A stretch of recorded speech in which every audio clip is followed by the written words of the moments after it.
the cloud.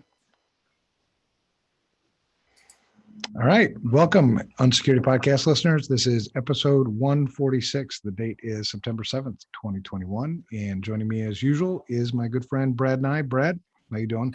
Good morning. I'm doing well. Do you realize that we didn't record last week? I know. Well, vacation and travel and just it was nuts. I'm going to blame somebody. Brian. Let's blame Brian. I'm blaming. Okay, that works. Yeah, he's not here. We can't blame you because you're here. Well, I would say part of it, my wife did start her new job, so it was a little bit crazy here, and just, we made it almost 3 years without missing a week. That's pretty damn impressive for that. That is pretty impressive. Yeah, for doing this is episode 146. It's nuts. Yeah. All right. Well, I figured this week we can talk about, a couple things. We'll talk about a class that I'm teaching. It's for Women's Society of Cyberjutsu, WSC. Really good people, man. I mean, it's a great cause because, I think we still do need more women in information security or cybersecurity. So that's cool. And I figured we talk about that class, and then we can talk about, last week I was out in Wisconsin, Elkhart Lake. Do you know where that is? Nope. It's like far, 5.5 hours maybe away. I left on Tuesday night. I was working on Thursday. So I left Tuesday night, like late, like 11 o'clock Tuesday night, because I like driving at night better than I do during the day. Okay. I like the solitude, man. Yeah, I can see. Okay, I get that. Yeah. So I stopped in Wausau, which is like 3 hours. So I got there about 2 a.m. Went to bed, got up. You and I had a conversation on that morning, and then helped Montreat College is a really cool school. Adam Bricker is the director of cybersecurity studies, maybe. Okay. Probably getting that wrong. But we had like a couple hour session with some students doing an assessment. So, they're giving students hands-on experience in doing information security by doing assessments of real companies. That's really cool. Yeah. Using the Security Studio platform. So that's really neat. Did that. And then, I got to Infragard. It's Infragard SuperCon. That's where I was. Okay. Sounds cool. Does SuperCon sound pretty cool? Was like Spider-Man and Iron Man and those guys? No. Well, that's still okay. Yeah. But it was cool. Ryan and Chris were out there. So Chris Roberts, nice. Ryan, and myself. We did talks. All three of us had talks out there on Thursday. Ryan, and it was kind of neat. We didn't really plan it, but our talks were very similar. That's cool. We talk about that all the time. It's not surprising. Like what all of us just think alike. Yeah, no, totally, man.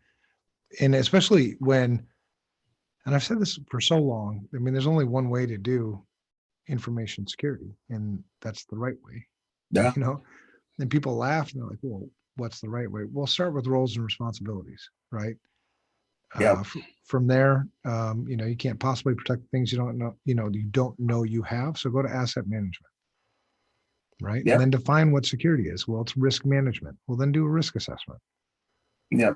Yeah. It's funny. I did a training for, I don't know if I'm allowed, I won't say the name, but it was a overall organization that had a bunch of members that from different companies that were listening in.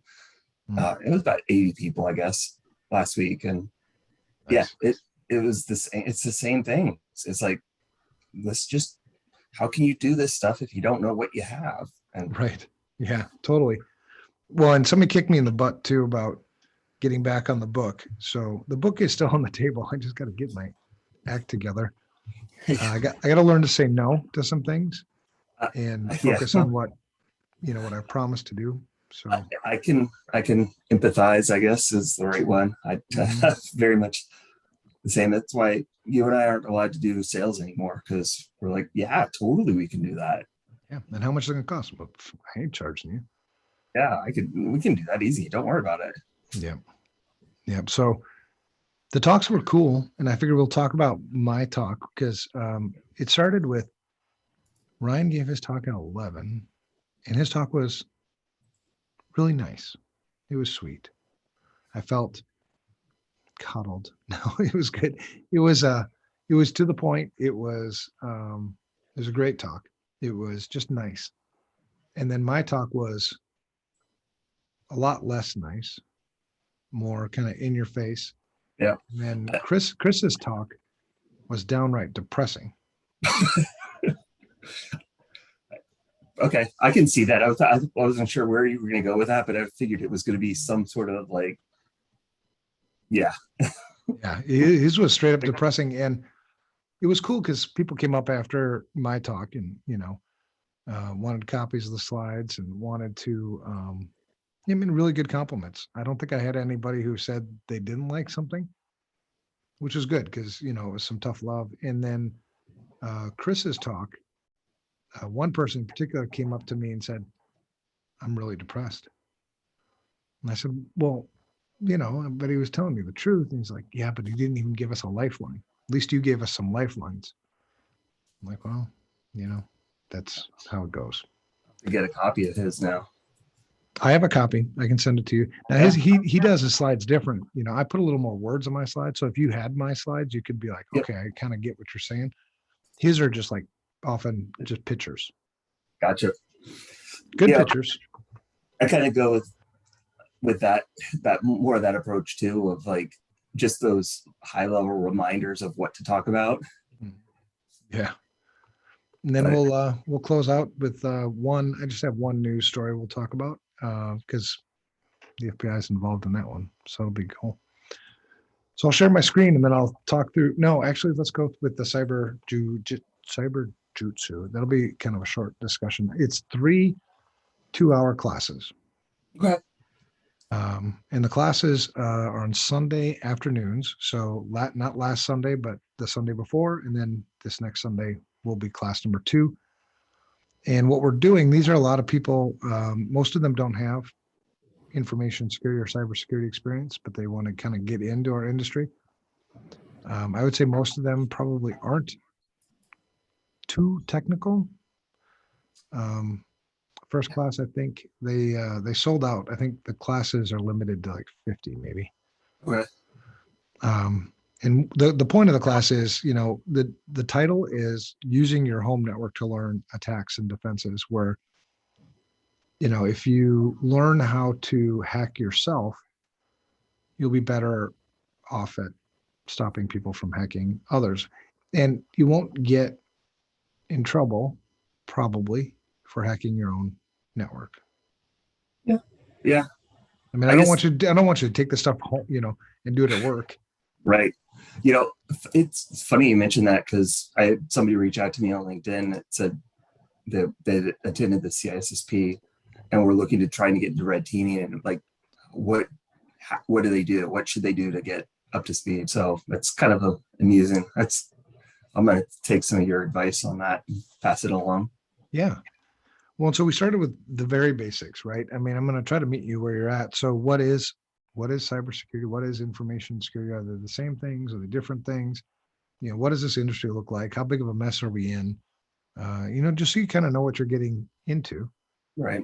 I don't want you to come in and think that everything's going to be, rosy. You're going to get paid 6 figures and, you're going to be a master hacker next week. I mean, it takes a hell of a lot of time. Oh, and yeah, it's a lot of work to get. Right. You got, you don't typically just jump into the deep end in this industry. It's just,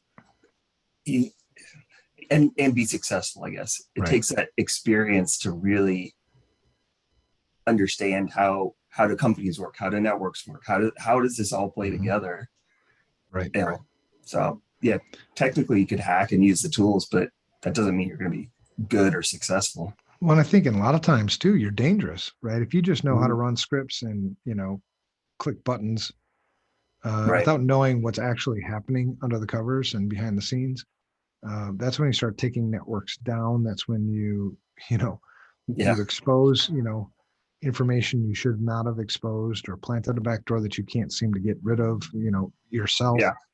I mean, there's just so many things that when people don't know what the hell they're doing, and it comes down to, probably had good intentions going into it, but you don't know how a network works. You don't know what Yeah. TCP is. You don't know what an open port actually is. And Right. Yeah. Can you imagine, taking down a domain controller accidentally, and just anybody who's ever had to try to restore that, that's just a nightmare.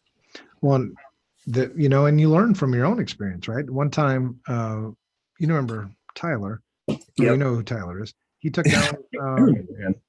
he took down a mainframe at Memorial Hospital of Rhode Island. For a vuln scan, right? Yep.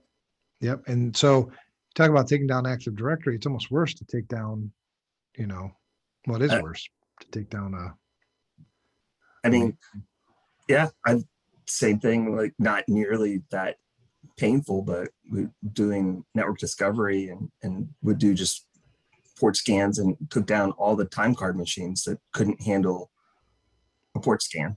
Crazy. And they're like, why is this happening at this shift? I'm like, I don't know. Disable. Right. Yeah. So, so it's teaching them, the basics of, information security. And then we, started to get into, what is a network? Why are networks so important? Why is it really important for me to understand the network and how they work? And then I went into, obviously if you're going to talk about networks, you got to go, something about the OSI model. Mm-hmm.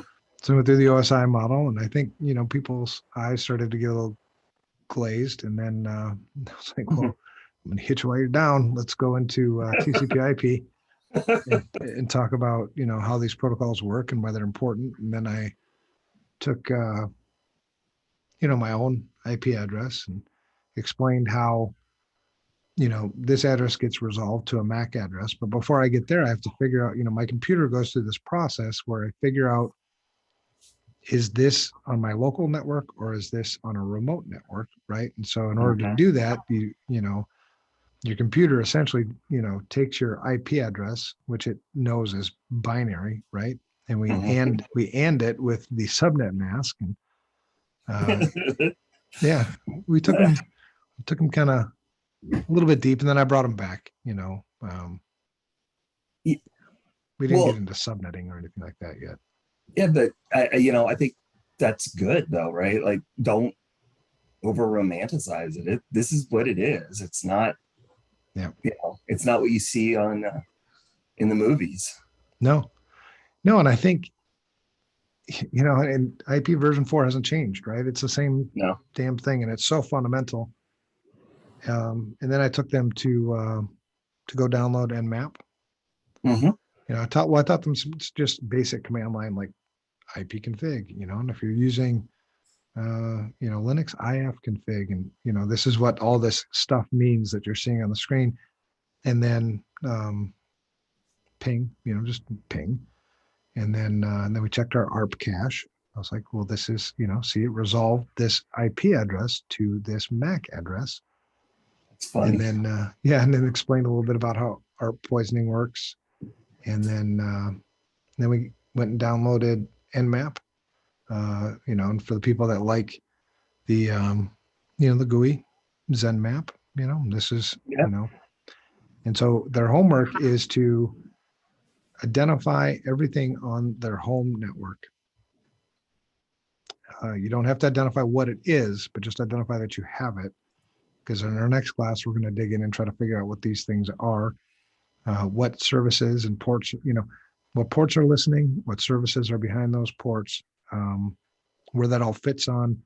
We talk about the, TCP/IP, and we talk about the OSI model, where that conceptually fits in all of this. And then we'll try to figure out, some potential attack vectors from there. And then the homework at the end, if they want a certificate that said they completed the course, they have to write up a report at the end. So almost like little baby mini OSCP. I always liked just for the name, Angry IP Scanner. Yep. That's Well, the another thing good is with one. that is then I'd have to take them because if they're not running Java, then they'd have to, Well, Java and I know. No, and that is fantastic. I just like the name. I don't Mhm. know why. It's just Right. Totally, man. So that's that class. I'm excited. Vicky is it's actually out of Jacksonville. This is the Jacksonville chapter of the Women's Society of Cyberjutsu. Really cool. I'm excited for the next couple classes. They are all recorded, and I'll put them somewhere somehow for people to go do what they want. yeah. I have to reach back out to Texas A&M. We kind of I was going to work with them and their women's cybersecurity program, and then had all the medical issues and the school year ended and just chaos. So I got to reach back out to them. Yeah, I get that. So I'll share my screen, and we can talk about the talk that I gave at SuperCon. SuperCon. I can't get over. Why would they call it SuperCon? What's so damn super about it? Well, I mean, they had you, Ryan, and Chris talking. So It is pretty super. I guess I didn't Right. think about that. Yeah. So anyway, here, can you see my slide deck? Yep. So I'll talk through it, and listeners, I'll try to explain what Brad and I are seeing. Otherwise, this is we also record this on YouTube, but I don't suggest that people go to YouTube to watch this because then you have to see my face. Well, both of us. Yeah. So, stick with the listening, and if you can bear through that, give yourself a pat on the back, and we'll talk to you next week. There's the slide. The first one. So me, man, I like funny. Mm-hmm. People are giving you an hour of their time. So let's start off with some humor. So, my first slide is, titled Harleys and Barbecue. I thought that's what we're talking about. Yeah. And the barbecue looks fantastic. Right. And the bike looks pretty damn good too. So, all right, here we go. And then people are like, what the hell is going on? I'm like, oh shit. Sorry. That's what we're talking about. So the title of the, well, I was going to say, real quick, like, what is it? Number 3, information security is fun. Like, this is such dry stuff. If you don't have fun with it, people check out. You got to make it. You got to do something different. So, right. Yeah, for sure, man. Yeah. And in the, it is dry and you want it to be memorable. You want people to remember something about the talk. So whenever I'm developing a talk, I'm trying to think of what are the key points that I want people to leave with. Mm-hmm. What I don't want is for you to spend an hour with me. And if you do want to spend an hour and just be entertained, then fine, but you better damn well be entertained. But if you're spending an hour, let's make it valuable. Let's try to get something. So the title of the talk is They're Winning. And so the they is not, the they is the bad guys, basically. Mm-hmm. And the bad guys aren't all attackers. And I say bad guys, generically, bad guys, girls. Right. Got to be politically correct now. And so they're not just your normal attackers either. We've got plenty of bad folks in our own industry who I think are serving others really poorly. Yeah. So let's call that out too. So, right. And then I go to my normal stuff. I always do these first few slides to talk about mental health. Right. So those are my buddies that I've lost over the years that have taken their own life. These are all people who, committed suicide. And the reason why I bring this up is, like the slide says, the stigma is bullshit. Yeah. We all struggle. We all have, things that we deal with. You and I have been, open and transparent on this. Yeah, somebody has to start it. I've got to start that discussion. And like you said, there's a stigma out there. And stigma kills people, man. Yeah. I will say I had a couple people reach out after that last podcast and offer support. So thank you to everyone who did reach out and were sympathetic. I was a little bit worried, to be honest, right, because of that stigma, but every message I got was very positive and supportive. Good. Yeah. Well, and the mental health first aid that we did, this is the kind of stuff that you do with mental health first aid, right? You tear the stigma down, you talk to people about it. There's nothing wrong with the word suicide. Right. And if there's something you can do to help, and if all it is, talking about it, well, then great. I mean, you might save somebody's life and you don't even know it. Right. So this first slide is just, some statistics. It's got pictures of people I've lost, which is always a good reminder. It's a good reminder for myself too. I'm not immune to my own mental disorders, right? And then we do another slide where, a few more stats. And then this bottom one, these bottom two are the ones that really drive home the point. The one is, almost half of adults will experience a mental illness during their lifetime. And honestly, I would be surprised if that number hasn't gone up significantly during the pandemic. Oh, for sure, man. So 118, and people are like, people aren't all that okay, almost half, whatever. What does that mean? Well, it means 118 million people.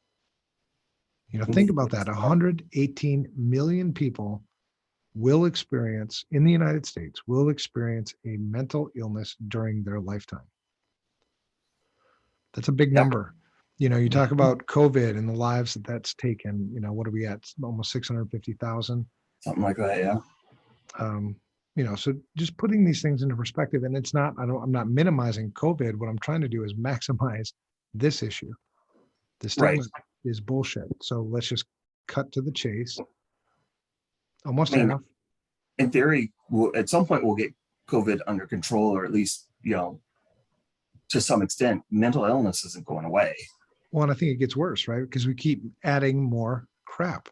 It's more and more.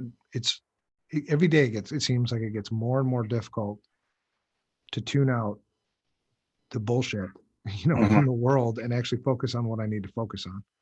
Yeah.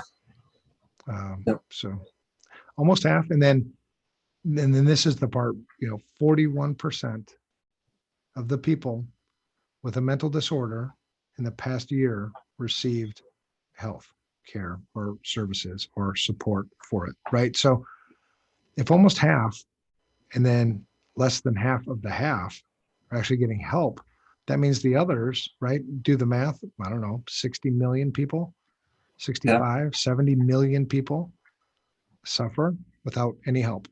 Right. Well, I figured this is the way life is supposed to be. I'm just messed up. I'm screwed up. Whatever. I mean, whatever you do. Right. Well, and how many of them then turn to self-medication with drugs or whatever, which is, just compounds the problem. Totally. And I think it goes back to your first thing there, the stigma. It all goes back to that. Right. So I do this at every conference, every talk I give. For the last, 3 years, it's been this to start, right? And I don't dwell on it, but I want to call it out. And then I look across the audience. I'm like, I don't know, say there's 100 people in here. That's easy math. 46 of you will experience a mental illness sometime during your lifetime, right? And then out of that, 19, 20? 19, 20 will actually get help for it. So the others will just suffer. Right. No, not on my watch. So we try to do our best there. And then, you don't want to just leave them with that. And I seriously, whenever I give this talk, we go through this pretty quick, but here are some resources. You have the Mental Health First Aid USA, right? That's mentalhealthfirstaid.org. If you're interested in knowing more about mental health first aid, the National Suicide Prevention Lifeline. So for somebody who's just on the edge right now, teetering, you need somebody now, call. That's 24 hours, 365, 7 days a week, whatever the things they say. Then there's Sam SAMHSA, Treatment Referral Helpline. So maybe it's not suicide, but you want somebody to talk to. That's another number you can call. And then if you want to talk to your own like kind, right? We're security people. You want to talk to other security people, maybe that are going through some issues. We have mental health hackers. There you go. And then I thank you. And then, that's, wait, what, you always have to transition, right? Because we started with, hey, welcome. And then we go, okay, hold on. Before we dig into the meat, I have a public service announcement. You go through that, and then it's, okay, let's get back to it now. And that is a little bit heavy too for a lot of people. Again, stigma, they don't talk about it. Right. And that's so I that's why this next slide is usually humor. It's about me. We'll keep it simple. So there's, a picture of a mushroom. This is weird. A mushroom, a dragonfly, and a squirrel. But the mushroom is called a pretzel. The dragonfly is called a manhole cover, and the squirrel is called a sea lion. And then I have myself as the squirrel. And the kind of the cool thing about this, I am a squirrel. So I, ADD, I'm all over the damn place. But this picture itself can be used to mess up AI, right? If I tell AI that that's a pretzel and that's a manhole cover and that's a sea lion, AI will learn such things. And then just, I don't talk about my bio. I don't talk about, my. I hate doing that. Well, the only, and I call it out too. The only reason why I would do that is to try to earn your credibility. But you can go Google me just like anybody else, Yeah. I was, whenever that slide that has it, it's like, look, yeah, I'm not talking about myself. Here it is. If you want it, you'll get the copy of it. You can look at it later. Mm-hmm. Just go through it real fast. Totally. And you notice there's like no salesy crap on my talks either. No. So the topics, keep it simple. They're winning. Why are they winning? And what are you going to do about it? That's it. So, and I did point out that I'm not talking about state-sponsored things. I'm talking about your normal run-of-the-mill, everyday cyber criminal, stealing all your crap, disrupting your business, that kind of person or group. And then Sun Tzu, The Art of War. And I think the important part here, and I highlighted it, is if you know neither the enemy nor yourself, you will succumb in every battle. So if you don't know what it is you're trying to protect, good luck. That's going to hurt. If you don't know what it is you're trying to protect and you don't know who you're protecting yourself from, you will lose every time. Yeah, that's not a good spot. No. So, pointing that out, and their motivation, truly is dollars, right? If you're not talking, there's always exceptions to the rule, but if it's not state sponsored, it's money. So, and everybody's seen these, these statistics. Ransomware is fastest growing, most common threat, 4,000 ransomware attacks per day. And those are successful attacks. Those are not just, port scans. These are attacks, execution. Average ransom went from $5,000 in 2018, $5,000 per attack to over 200,000 in 2020. And the things that are important to notice here is if my motivation is money, return on investment is important to me, right? Just like a business. And so I'm going to use the attacks that are going to give me the best return for the least amount of effort, right? Yep. And that's why we find ourselves with ransomware versus just 5 years ago, 6 years ago. Actually, the target attack was kind of the turning point between what used to be the highest return on investment, which was credit card data, right? So you would read all the time about millions of credit card records lost or stolen. Well, why? Because that's what they were targeting, and it was easy to get a high return on their investment. Well, then we went chip and pin, right? Made it harder, not impossible, but harder. Return on investment went down. Mm-hmm. So what's the next best thing for return on investment? Well, it's ransomware. So let's go. Well, and there was that a little bit of it with PHI, with insurance information. Mm-hmm. For a while, but then, like you said, ransomware is easier and more profitable. Well, think about it. Yeah, I mean, it's the easiest to monetize, right? The money is right there. right? Ransom, Right. and you'll probably get paid within 24 to 48 hours. Right. For me to monetize healthcare data, I have to go through my network, right? I have to take, You have to sell it to someone and and you have vet those usually two people or three minute middlemen right. in between. So yeah, distribution, money, quicker. But and then I point out, but you knew this. This doesn't motivate you. Everybody's read these damn stats, and nobody's like, oh yeah, geez, I didn't know that. I should protect Right. myself from ransomware now. So how's the fear thing working for you? Well, it's not. But here's what it looks like: cybercrime, the cost of cybercrime last year. You see, that's a big jump from 522 million to 945 million, over a trillion, not million, billion. 522 billion, 945 billion, over a trillion. The trend is not good. No. And this is how much we're spending. According to Gartner, this year we'll spend 150 billion. Right? So we're losing at a 50% pace, growing 50%. We're investing at a 12%. And, I would submit we're investing poorly. Anyway, even the 150 billion that we're spending isn't being spent well. Yeah. So that's what it looks like. Spending $150 billion and losing $1 trillion. This is today. The trend is much worse. This is losing. If you don't get it, I don't know how else to explain it to you. Like, you are losing, they are winning. Mm-hmm. Period. And we can stop here and debate, and that's the same thing we do, I do in the talk. Do you get it or not? Right. You think we're winning? You feel like we're winning? No. Well, and I mean, just looking at your numbers, basically half of it is security services. What does that mean? And I'm sure I'll be honest, I haven't gone through the slides. I'm sure that that's something that you're going to, address here. Yeah. Yeah. So tough love coming, right? Why are they winning? And I think 5 reasons, just simple. Let's keep it simple. Let's keep you focused on 5 things, 5 reasons why we're losing this battle, why all this crap is happening. 1, most people don't even know that they're playing. And you don't have a choice. You are playing. Right.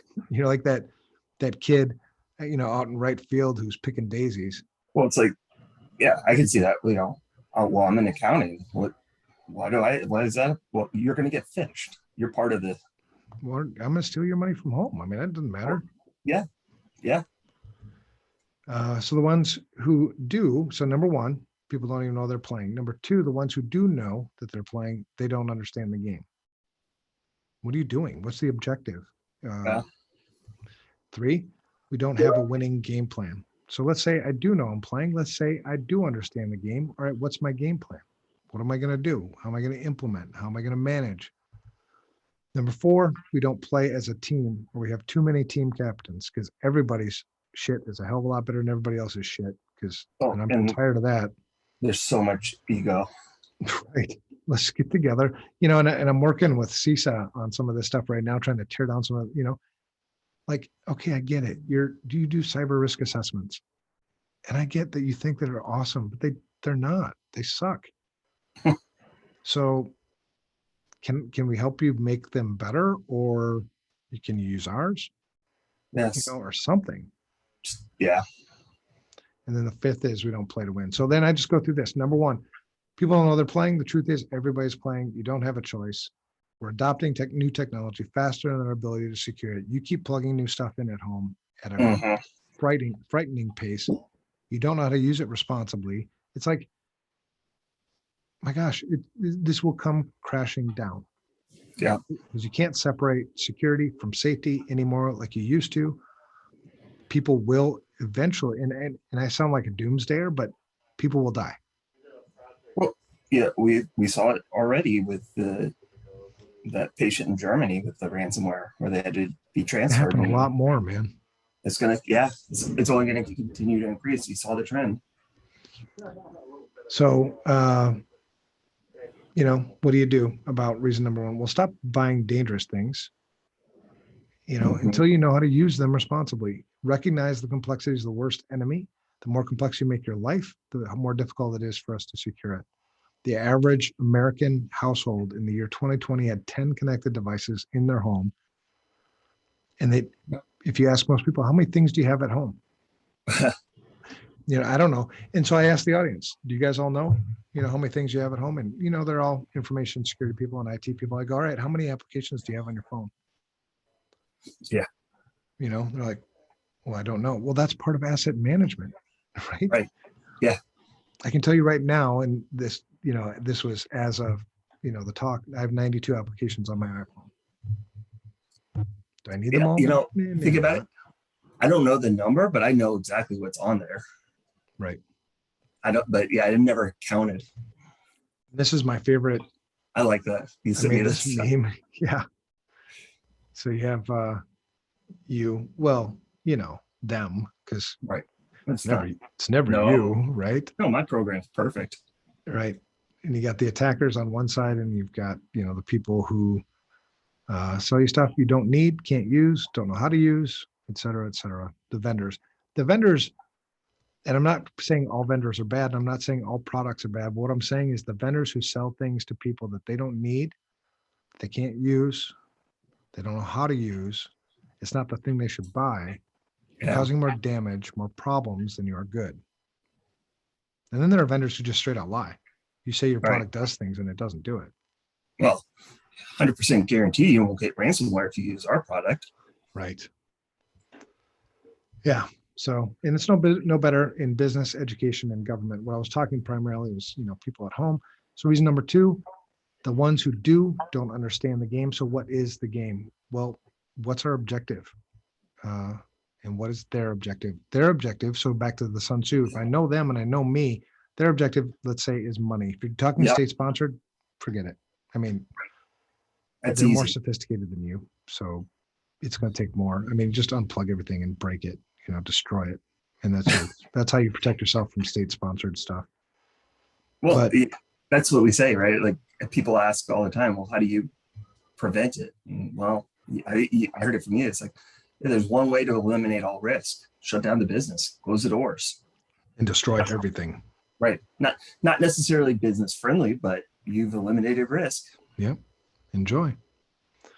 So what's our objective? Well, our objective, it's always been the same thing: risk management, right? The simple version is risk management, not risk elimination. So get that out of your mind, because if you think it's risk elimination and think you can actually do that, you're going to way outspend anything that you can afford or should, and you'll still won't get there because it's impossible. And then you'll forget that, well, where I didn't prevent bad things from happening, I don't have something in place to detect when the bad thing does happen, and I can't respond to it because I didn't think it was ever going to happen to begin with. Right. So unauthorized, disclosure, modification, destruction of data using administrative, physical, and technical controls.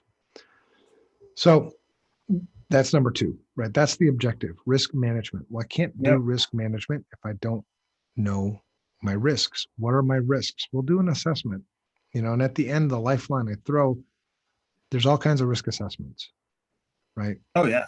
Don't get wrapped around the axle, going back to, everybody to not us playing as a team. Just use one. I may not like your risk assessment, but I'm not the one who's using it. So what the hell do I know? Well, just do it. Get started with something. Right. And the lifeline at the end, and for home people, obviously is use S2Me. You can use, Security Studios, S2Org, S2 Vendor, S2 whatever. Or, you can use CISOs. That one really does suck, but if you're big on sucking, I guess, go ahead and use that one. But, CSA's got one, or not CSA, CIS has one. There's the FAIR methodology. There's all kinds of different, risk assessments. So number 3, we don't have a winning game plan. Well, to win any game, I mean, think about this. Think about like when you were in sports. I was in sports. You were in sports. We had a game plan. Mm-hmm. Every single game you went into, you had a plan, right? You did some recon on who are we fighting against? Who's the game against? Right. Are we going to, is it going to be primarily a running game? Are we going to run it up I mean, where's their weakness? Where do we stand the best chance of winning? And the same thing applies with this, right? I have to plan. Yep. So study the game, study the opponent, determine the best path to achieve your objective, simplified. That's the simplified version. So studying the game, study information security risk management. What is risk management? How would I do risk management? Expecting somebody to just teach it to you in 30 seconds. No, this has to become a habit. It has to become a lifestyle. It has to be something you get.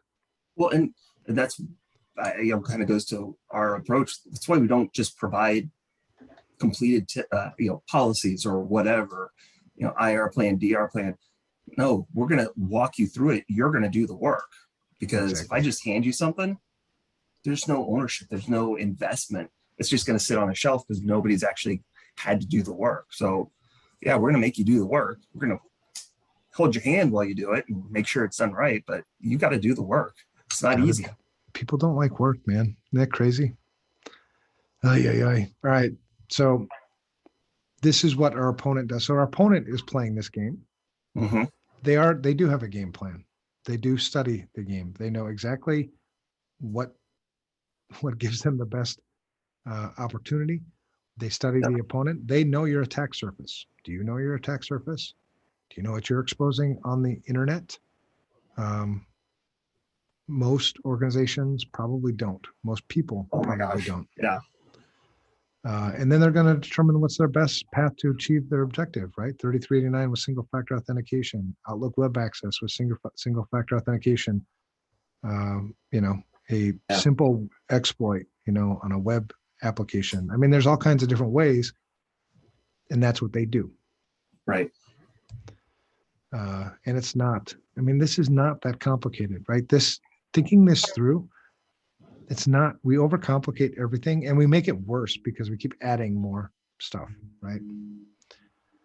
So logically, how can we protect or manage risk for the things we don't know you have? An example, this is what state government looks like, the attack surface of state government. And this was, this is my own data, my own study. And this is only one domain. I took one .gov domain for each state. Okay. Right. So Minnesota and men.gov. I took the one that the state is probably using, mostly. Their top level. Right. Yeah. So like Mississippi, ms.gov. Wisconsin is actually wisconsin.gov. Take all those .gov domains. And the crazy thing is, how many states even know how many domains they have? Yeah. Well, they don't. I was looking through just the .gov domains because those actually have it's an open registry. So I can see who, how many .govs like Arizona has. And I think it's over 100. Right? Yeah. So you have all these .gov. I know, man. And then if you look at the services, so if you look at, and I'm not going to go here, I didn't go here in this talk, but I've also been analyzing what instances, what services I can see. And you'll notice in that data, there's a lot of GoDaddies. So a lot of states are using like GoDaddies or GoDaddy. And GoDaddy is obviously used for domain registration. So we know there's a hell of a lot of domains that nobody knows what they've got. Yeah. Yeah. So how can I possibly protect against this? I can't. So this is what it looks like. The average S2 score across the states in this one .gov domain is a 553.12. That's on a scale of 300 to 850. That's poor. Yeah. An average it's actually higher than I would have expected, to be honest. Yeah.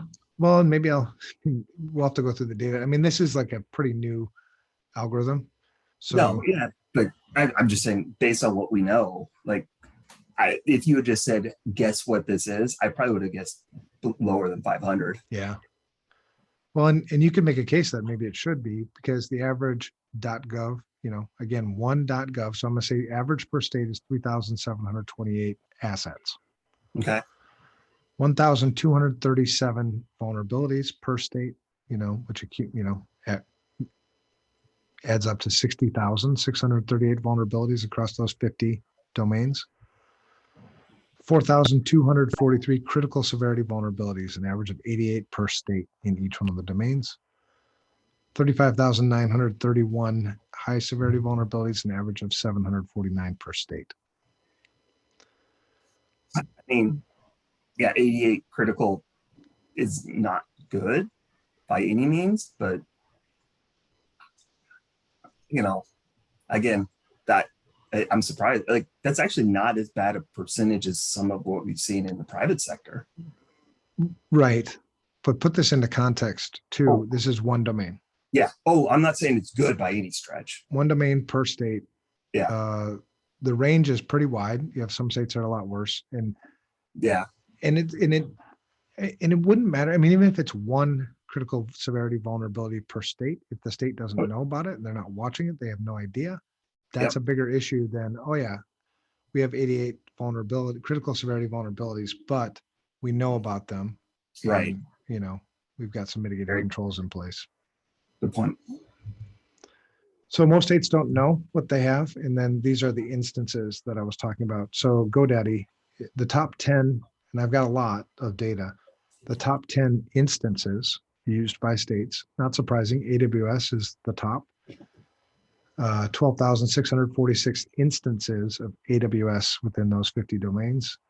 Office, followed by Office 365, Azure, Google Front, or CloudFront, sorry, Google, GoDaddy, Cloudflare, Akamai, Google Cloud, and Rackspace. Those are your top 10. I'm surprised Cloudflare is so low. Well, CloudFront too is, you know, I haven't done a lot of analysis on what all these services, you know, how they actually function. But the point here is this, like all this data that I used, this is not scan data either. I didn't scan. All I did was pull data from public repositories. Yeah, that blows my mind with the AWS and Office 365. Like 9,000 instances of O365 for 50 states. Like, yeah, 4,184 instances of Azure. Yeah. Yeah. So, and the important part here is, you know, when you talk about the game plan, the attackers, this is what the attackers know. At least they know better than this even, you know, I mean, I don't have as much invested in the game, right? I'm not going to make a few $100 million or something, you know, from this. So I spend as much time as I can on it and move on. But this is what the attackers see. This is what they do. What do you do? Why don't you know these things? Yeah. And so, you know, that brings us to the asset inventory, right? It's so logical, yet so many people don't do it. I don't know why. Oh my gosh, I know. I think, you know, well, actually, I do know why. Nobody holds them accountable. And I think if you really wanted to change this game, you would start holding people accountable. You don't have an asset inventory, you are negligent, period. Yeah. Well, you know, and what's interesting is I was shadowing on a couple of different assessments for some people, and they didn't have any asset inventory. I was like, well, you know, here's some free tools that'll do that, and it'll do these things as well. And they're like, oh my gosh, I had no idea.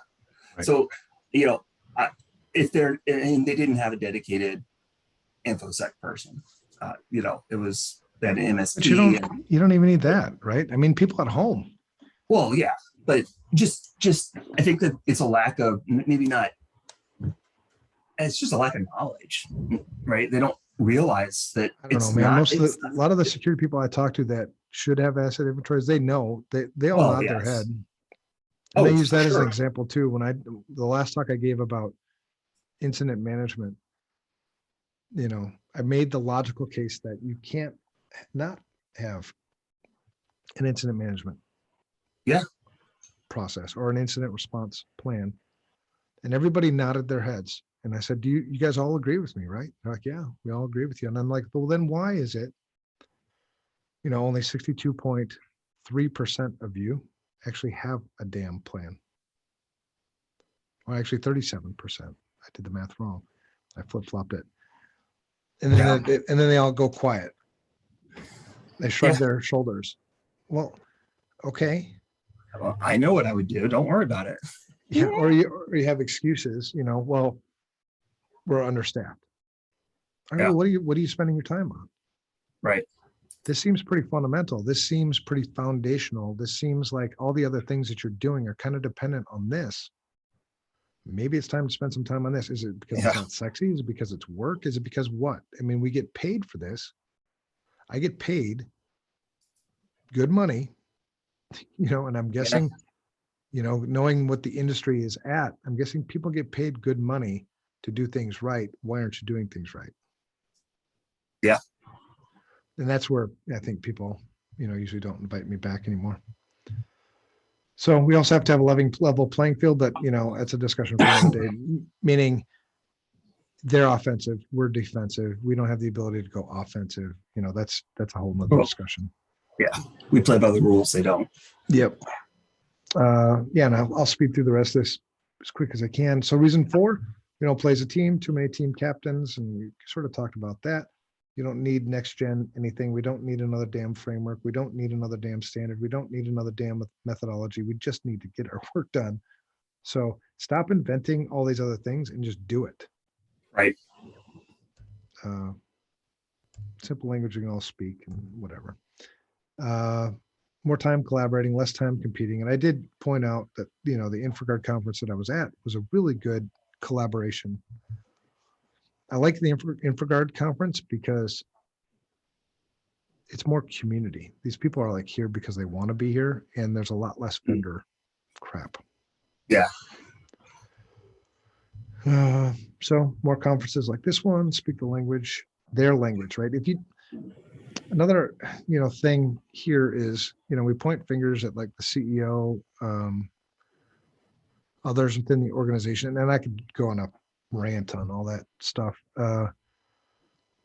Like the CIOs, their big thing. I was in a round table and like maybe 10 CIOs, big companies, CIOs, and the big thing that they were talking about is you got to speak the language of business, got to speak the language of business, got to speak the language of business. And I'm like, I raised my hand. I'm like, they're like, yeah. And I go, what the hell is the language of business?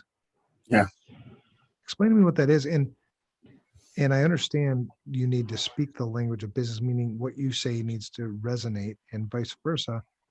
But why is it that most of you complain about being understaffed and not being able to keep up with the unreasonable expectations, technology expectations of the business?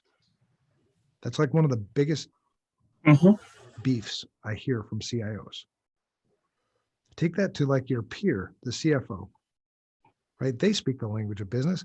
When the CEO says they want to go acquire another company and the CFO says we can't afford it, that doesn't make financial sense, they change course. Right. Why do you just take orders? Right. And then you're going to bury me as the CISO under that? And you expect me to make any kind of impact in this business? Oh God, we're screwed. And so my suggestion for any CISO, anybody looking for a job who wants to become a CISO, never take a CISO's job that doesn't report directly to the CEO. Yeah. It's a game you can't win. Right. No offense to your CIO, probably super nice person. Well, I mean, let's be honest. IT, you do come up getting beat down all the time, right? It's a thankless job. So I totally can understand that mindset. Right. If you want to speak the language of business, then speak the language of business, right?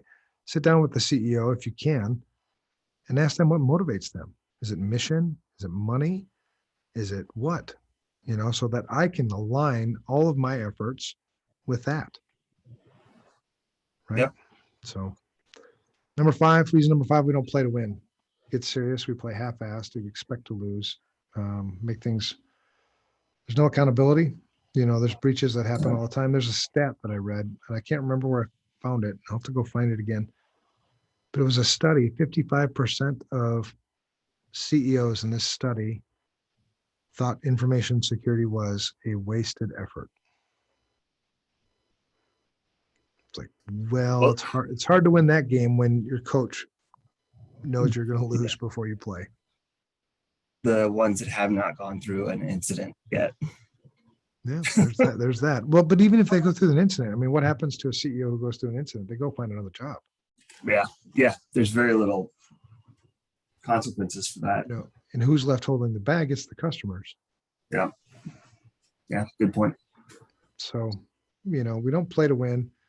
You know, we need to ask ourselves who's ultimately responsible for information security, and do they act like it, meaning they're a champion of the cause, or they just consent to the cause. So this led me to believe I'm going to create some things, but they're coming later because we need to get this. The year is 2021. Why are we still talking about backups and the lack of executive buy-in and asset management and configuration management and vulnerability management? This is 2021, people. Yeah. And we're still talking about all the fundamentals and how people don't have them in place because nobody's held accountable to do it. So why? That's the answer. So understand your role. If you understand your role, everybody has a role. Define it, understand it, play it, right? You only have one quarterback on the team, right? You have offensive linemen on the team. You have a running back on the team. Everybody plays their role. Well, and everybody's role is incredibly important. It doesn't matter what your role is. If you're not doing your part, then everyone else is more likely to fail. Exactly. And where you're the coach, be the coach. Where you're the player, be the player. Where you're both, be both, right? There's players, coaches, and player coaches. Yeah. You have to figure that out. At home, I'm the coach and I'm the player, right? I'm ultimately responsible for information security at home. Mm-hmm. In other places, I might be a player. In other places, I might be a coach. But understanding all that, doing nothing, essentially claiming ignorance will not be an option. You will learn this on your own. You will be forced to. Yeah. It's going to be your choice. And stop looking at other people for a solution. Your solution's in the mirror.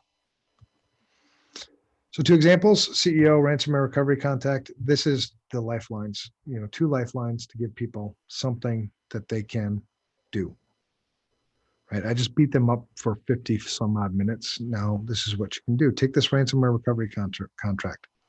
Every CEO on the planet should be taking this contract, taking it to their IT people, whether it's internal or it's external or both, and saying, and essentially the contract is, are you doing these 10 things or 9 things or however many things are on that contract? Check it off and sign it. That way, the CEO can now go, oh, okay, you are doing these things that would protect me in 90-ish% of the cases. Yeah. Yeah. Are we doing the bare minimum, really? Right. And because CEOs, this is the one thing that seems to keep them up at night. Well, then here, take this, take it to your, MSP or whoever's doing your IT work and have them fill it out and sign it. Now you can sleep well at night, but then the other part on this contract is that you're going to sign, you should sign, saying essentially that I understand that our IT department is doing all the things reasonably expected of them, but there's still risk. Right. And then the other one is the S2Me. So go do your S2Me. Don't expect me to protect your family. I can't. You have to do it. Yeah. That was my talk. So very cool. Yeah. And I don't know. We'll see if they ever invite me back. Probably not. See if any of the other Infragards invite you or forward you around. Yeah, right. And the last thing, just quick, e-hacking news. There was an article a couple days ago. Surge in sextortion attacks cost targeted users $8 this year. That's a misprint. It's actually $8 million this year. It's interesting their tips, but I guess it's been a significant increase in sextortion attacks, which is essentially a bad person, an attacker will send you an email saying, hey, I found a whole bunch of nudie pictures of you visiting these sites and what have you. I'm going to release it to your wife publicly, whatever, if you don't pay me. So it's a blackmail. Mm-hmm. I don't go to any of these websites. So for you to have any of this on me would be a moot point. I would just laugh at it and be like, okay. Right. So that's the number one way to be safe from sextortion. But if you do have the need to go to some of these places and do some of these things, adult sites, take precautions. Understand that you make yourself more of a target. I would definitely do it with my camera off, covered. So, they don't know that's you. I would use, and honestly, if I were ever to do this stuff, I would do it on a dedicated computer system. Right. I do it on a throwaway. So that's that. Any shout outs, man? Do you have anything to add? I did a lot of talking, but it's because I was going through my presentation. No, it was good. I liked it.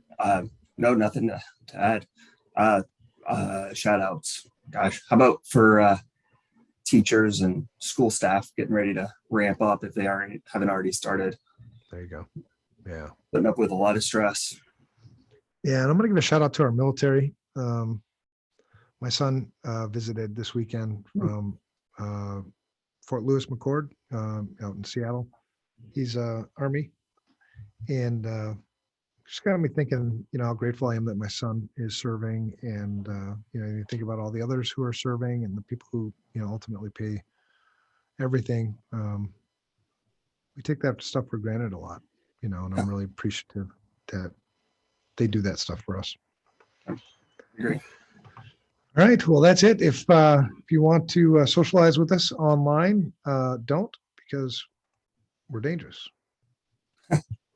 No, I'm just kidding.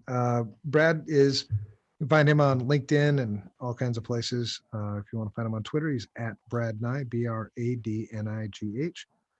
I'm also kind of the same. You'll find me on LinkedIn and Twitter. I tweet more than Brad. I think my social skills are superior, to be quite honest. I can't argue.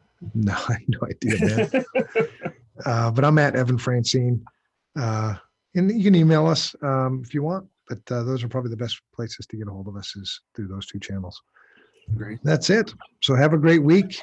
We'll talk next time.